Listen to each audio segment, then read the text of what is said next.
अस्सलाम वालेकुम जी, मैं हूं डॉक्टर साजिदा शाहनवाज और आज का दिन बड़ा इम्पोर्टेंट है। मंडे है, आप लोगों के सवालों के जवाब देने होते हैं। मैंने सैरिश को स्पेशली कहा था कि सैरिश हमें आप पता किया करें कि पेशेंट क्या हमारी कौन सी बातें हैं जिसको वो जानना चाहते हैं और हम आपकी कैसे हेल्प कर सकते हैं, क्योंकि आपका सबसे बड़ा मुझसे गिला यही रहता है कि मैं आपके कमेंट्स का जवाब नहीं देती, मैं आप लोगों को वैसे आपके सवालों का जवाब नहीं देती। तो ये सिलसिला हमने शुरू किया है और इंशाअल्लाह ताला शुरू रखूंगी। आज का पहला सवाल मैं सैरिश से पूछना चाह रही हूँ। सैरिश, आज मुझे वो सवाल बताओ जिसके बारे में बहुत सारे लोग हमें बार बार एक बात पूछते हैं। मैडम, सबसे ज्यादा ना लेडीज की अक्सर कॉल आती है या फिर फेसबुक पे भी ये मैसेज बार बार कमेंट में आता है कि मैडम से पूछें कि पहले मेरी एक बेटी पैदा हो चुकी हुई है, 5 साल की वो हो गई है, उसके बाद मुझे दोबारा से प्रेगनेंसी नहीं हुई। तो जब मैं गई हूँ डॉक्टर को चेक करवाने, उन्होंने कहा अब आपकी औलाद नहीं हो सकती क्योंकि आपका AMH लेवल फिनिश हो चुका है, ओवेरियन फेलियर हो गया आपका। तो क्या उसका इलाज अब मुमकिन है या नहीं, क्योंकि वो इस एज में है, जैसे 35 से लेके 40 की एज में, क्या इसमें ये पॉसिबल है या नहीं है? अच्छा सैरिश, आप पहले तो बात है कि आप खुद भी जवाब दे सकती हैं, लेकिन मैं चूंकि आप लोगों को बताना चाहती हूँ कि ये जो इशू है खवातीन का, जिसको हम कहते हैं प्री मेच्योर ओवेरियन फेलियर, ये खवातीन में बहुत ज्यादा हो रहा है। क्यों ज्यादा हो रहा है? मैं इसके बारे में बहुत सारी पहले भी वीडियोस कर चुकी हूँ। ये वायरल इन्फेक्शन हमारे यहाँ बहुत कॉमन हो गया है, उसकी वजह से ज़्यादा है। हमारा डाइटरी इनटेक जो है वो ख़राब है, वो भी इसमें इम्पॉर्टेंट है। हमारे जो सुबह का हमने दिन को रात बना लिया है, रात को दिन बना लिया है, मेलाटोनिन हार्मोन जो है वो डिस्टर्ब हो जाता है, उसकी वजह से भी प्रॉब्लम है। जेनेटिक अगर किसी पेशेंट की प्री डिस्पोजिशन है तब भी प्रॉब्लम है। तो ये खवातीन अगर ऐसे उज़र का शिकार हो चुकी हैं कि उनके एक आध बच्चे के बाद या एक आध बच्चा होने से भी पहले, ये तो आपने बताया सेकेंडरी इनफर्टिलिटी, बिल्कुल कई खवातीन में पहले बच्चे से भी पहले उनकी ओवेरियन फेलियर हो चुका है। जवाब है यस, इसका ट्रीटमेंट पॉसिबल है। लेकिन मेरे यस को आप ये ना समझें कि मैं इसको कह रही हूं कि यस दिस इज 100%, नो। क्योंकि मेरे पास जब आप लोग आते हैं, मैं आप लोगों को एवेलुएट करती हूँ और फिर मुझे पता चलता है, एवेलुएशन के बाद मैं कहती हूँ जी इसमें आपका सक्सेस रेशो 15% है, 20 है, 29 है, 40 है, 42 है। तो आप लोग आगे से मुझे ये जवाब देते हैं कि मैडम हम तो आपसे बड़ी उम्मीद लेकर आए थे, हमें तो लगा था कि ये 100% हो जाएगा। आपने कोई सैरिश ऐसी वीडियो मेरी देखी जिसमें मैंने लोगों को कहा हो कि 100% है? कभी भी नहीं ऐसा कहा, कभी भी नहीं ऐसे कहा। स्टेम सेल आपके ऊपर काम कर भी सकता है और नहीं भी कर सकता, पहली बात। दूसरी बात, ये एक रिसर्च प्रोजेक्ट है। तीसरी बात, अभी FDA अप्रूव्ड नहीं है। लोग फिर कहते हैं जी नहीं है FDA अप्रूव तो आप क्यों करते हैं? भाई आप ना कराएं हम आपको एक फॉर्म देते हैं, बिल्कुल उस फॉर्म में लिखा होता है कि ये एक रिसर्च प्रपोजल है, ये FDA अप्रूव्ड नहीं है। FDA से या बाहर जो आपकी जो बाहर बड़ी सुपर पावर्स बैठी हैं वो इसको अगले 20 साल भी अप्रूव करने वाली नहीं है। उसकी वजह है कि वो क्यों नहीं अप्रूव कर रहे। उसकी वजह यह है कि बाहर बहुत बड़ा माफिया है, स्पर्म डोनेशन, एग डोनेशन, बहुत बड़ा बिजनेस है, वो इसको खराब नहीं करेंगे। ये प्रॉब्लम तो हम मुसलमानों की है ना, कि अगर किसी खातून का बच्चा एक के बाद या एक भी बच्चा होने से पहले ही अंडेदानियां फेल हो गई हैं तो उस खातून ने क्या करना है? बिल्कुल मैडम, डेफिनेटली वो तो आगे बच्चा पैदा नहीं कर सकती, वो तो रूढ़ी है।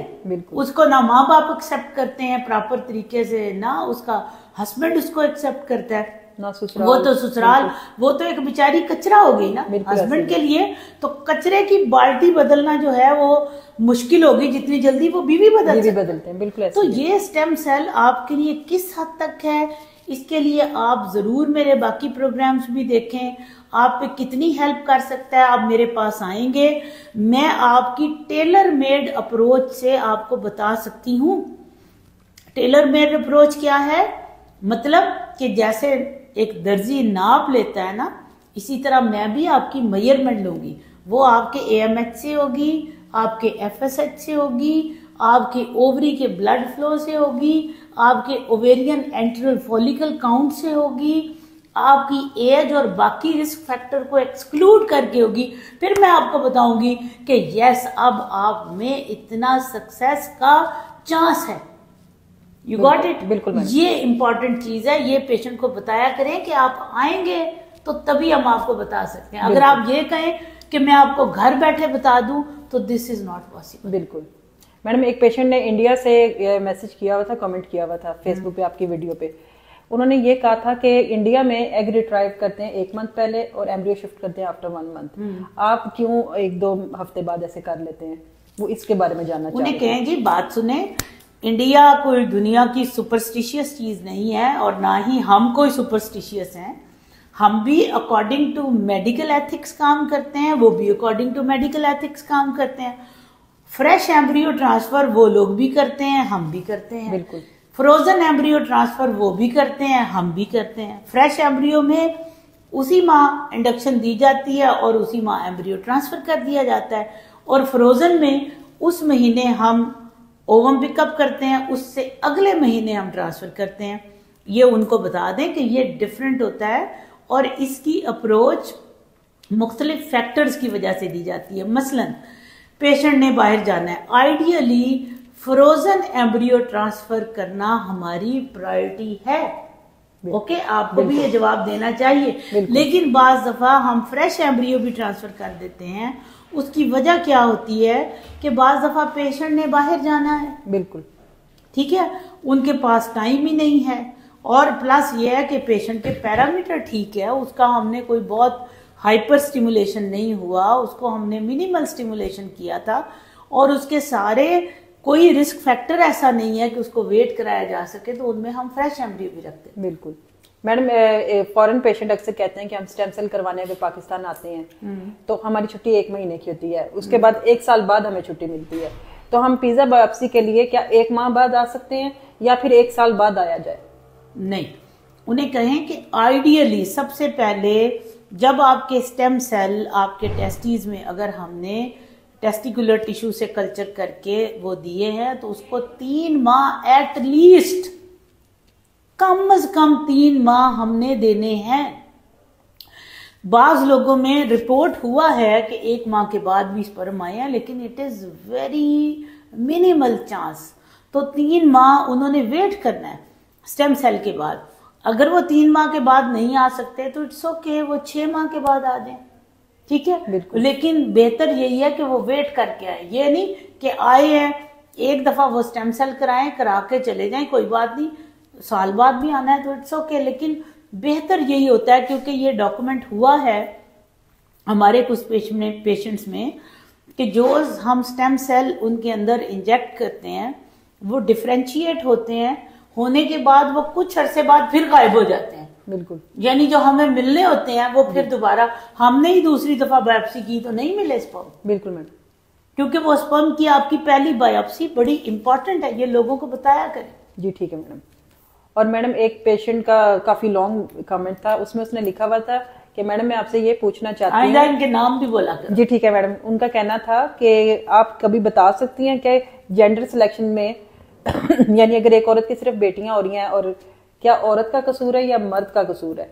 अगर वो इलाज के लिए आती है तो उसको ब्लेम किया जाता है कि हम तुम पे इतना पैसा लगा रहे हैं, तुम्हारी वजह से इतनी बेटियां पैदा हुई थी, अब हम एक बेटे के लिए उधर जा रहे हैं, डॉक्टरों के धक्के खा रहे हैं। तो क्या सिर्फ औरत का ही कसूर होता है या मर्द का भी उसमें कोई है? पहली तो बात है कि प्रॉब्लम ही मर्द की होती है, प्रॉब्लम ही मर्द की होती है, तो बेटे और बेटी का कोई ना किसी का कसूर है ना किसी का कोई इसमें कोई प्रॉब्लम है। बात सिर्फ इतनी है कि हमारे यहाँ लोगों को पता ही नहीं है, एक्सओ वाईओ ये दोनों मेल से आते हैं, औरत से कुछ नहीं आता, औरत से सिर्फ एक्स आएगा, ठीक है। इसलिए अभी तक के लिए इतना काफी है, फिर इंशाल्लाह ताला आपसे बात करेंगे। फी अमान अल्लाह।